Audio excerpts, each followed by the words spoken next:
वेळ कशी ती हेरली.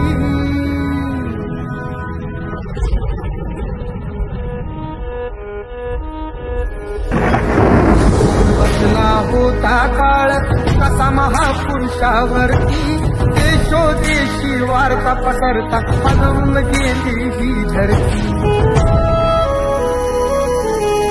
काळजातील हंस हरपला दर्याला आली भरती, सूर्य बुडाला अंधार झाला म्हणून जनता ही झुरती. प्रगतीचे ते युगे दिनाची, प्रगतीचे ते युगे दिनाची गुपित माझे सारली. दुष्ट काळाने भीमरायांची प्राणज्योत ती चोरली.